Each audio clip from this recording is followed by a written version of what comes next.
শুভ দুপুর। কথায় আছে, নানির বাড়ি মধুর হাড়ি যদি থাকে মামতো ভাই। যদিও আমার মামতো ভাইগুলো অনেক ছোট, তবুও মধুর কোনো শেষ নেই। এদিকে মেয়ে কাজিনদের মধ্যে আমিই সবার বড়, তাই আমার কাজিনরা সবাই মিলে আমার কাছে বায়না করলো কাঁঠালের মুচি ভর্তা খাবে। আমি ভাবলাম ভর্তাটা কিভাবে ইউনিক করা যায়, তাই এই কাঁঠালের মুচি ভর্তাতে দিয়ে দিব কিছু শুকনো বড়ই, সাথে কলা এবং তেঁতুল।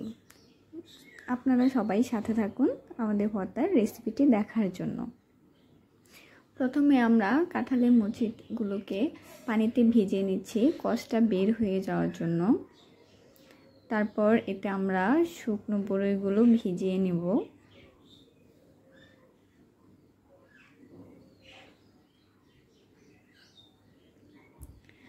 এবার দুই বোন মিলে বসে গেছি কাঁঠালের মুচি কুচি করতে করতে দুনিয়ার রাজ্যে সব গল্প।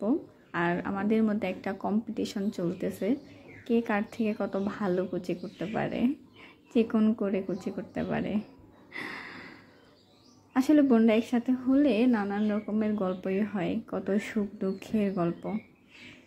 আরেক বোনকে দিয়েছে কিছু কাঁঠালের মুচি ছেঁচার জন্য, সে তার কাজ করছে। ছেঁচনিতে কাঁঠালের মুচির কিছু টুকরো সে পিষছে।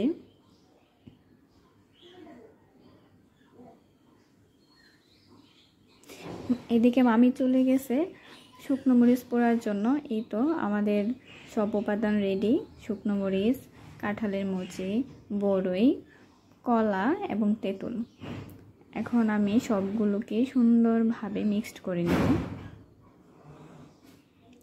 আর সবাইকে বলে দিয়েছি লাউ গাছের পাতা নিয়ে আসতে, পাতাতে সবাইকে সমানভাবে ভাগ করে দিও।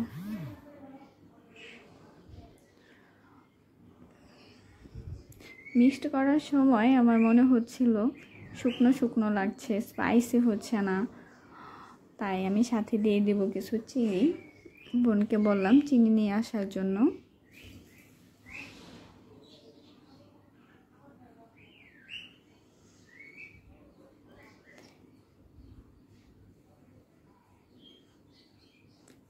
তো এই তো চিনি দিয়ে দিলাম। চিনি দেওয়ার পর আমাদের ভর্তা থেকে দেখেন কেমন রস বের হচ্ছে। আমাদের ভর্তার দেখে আমাদেরই জিভে জল চলে আসছে। আপনাদের কাছে কেমন লাগলো আমার এই কাঁঠালের মুচি দিয়ে মিক্সড ভর্তা, সবাই কমেন্টে জানাবেন।